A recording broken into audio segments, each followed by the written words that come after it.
and this video is another story time. This one is definitely a lot shorter and a lot happier than most of the other ones that I've posted thus far, so thumbs up to that. Now, as many of you may know, I am an actress, and previously, before moving to Los Angeles, I was working full-time as an actor in San Francisco. Now, San Francisco's market is a lot different than LA. Typically, most of what we shoot up there was industrial.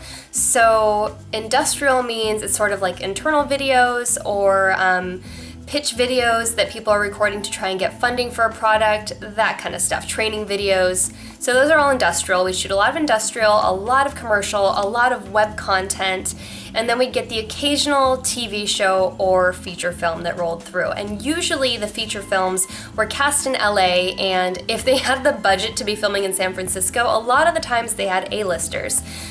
So there was this one film that came around a couple of years ago, and this particular production set up its base camp, or offices, if you will, in an area of San Francisco that was right next to the recycling center. So it kind of smelled like a dump, and when you were going to this area for a meeting or fitting or what have you, it looked like you were going to the wrong place, so it was always kind of a weird experience to begin with.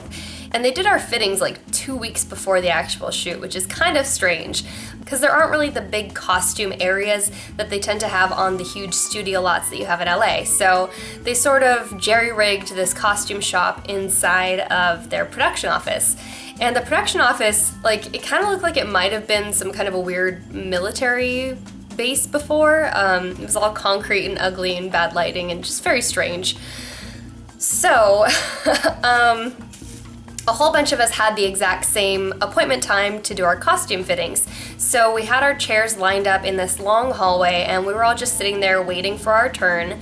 And it took about, I'd say like half an hour to 45 minutes before we had filled out all the paperwork, that sort of stuff that you would need to receive your paycheck so they know who you are, to do your photo release, to do usually a non-disclosure agreement as well. I don't think we had one on that shoot though. So all of that paperwork needs to get done at some point. So they have you fill that out, then you go wait for 45 minutes getting ready for your fitting.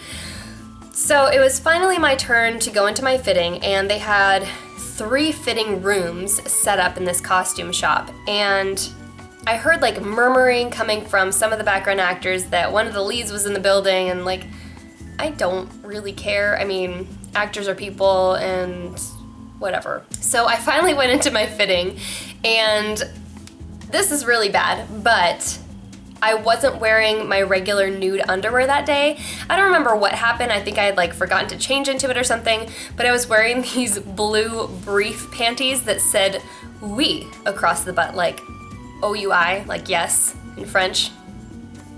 Not the best. Don't do that if you ever go to a costume fitting. Wear nude underwear, please.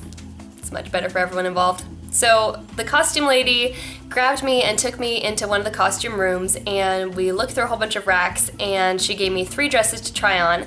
So I tried on each one, and she didn't like any of them. So she grabbed all of the clothes and she left the room, and so there was nothing there for me to put on. So I was just standing there in my underwear.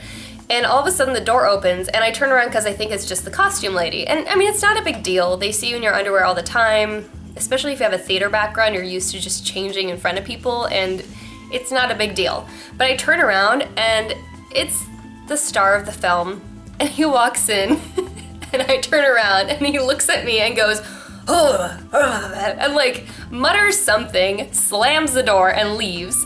And then the costume lady comes in, and I'm like, was that so-and-so?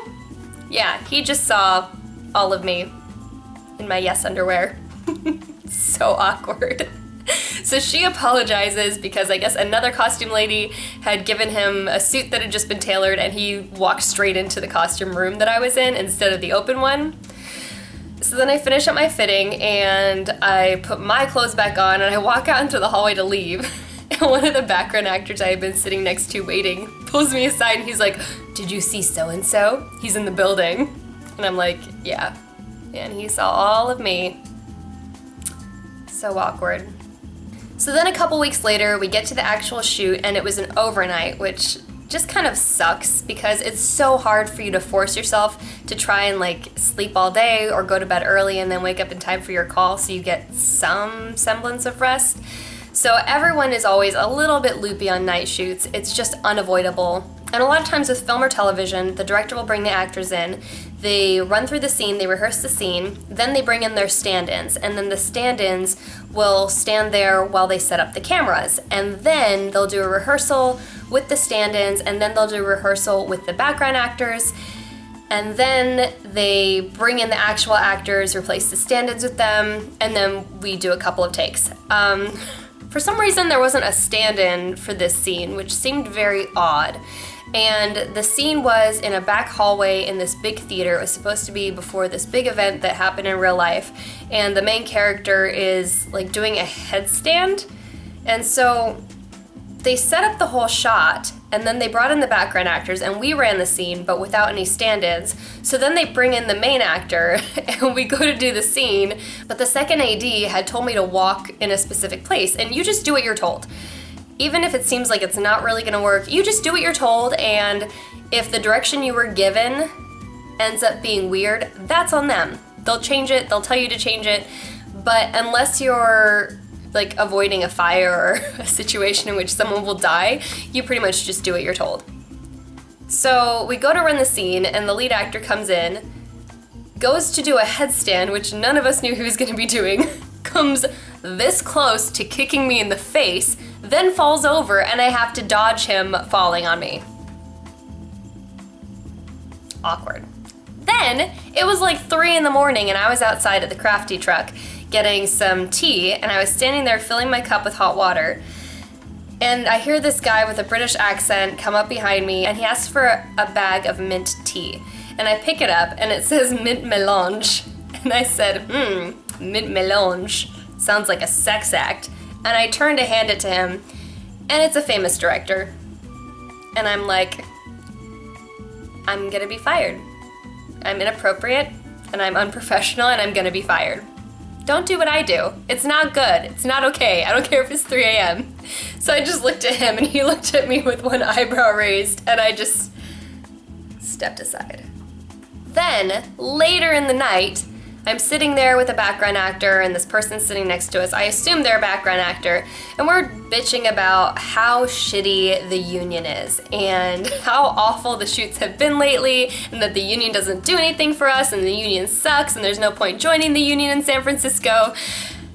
And then 5 minutes later, the person leaves and comes back and asks us, "Are you okay? Have you gotten enough water? Have you gotten enough food to eat? Are they giving you rest breaks? Because this is a union representative."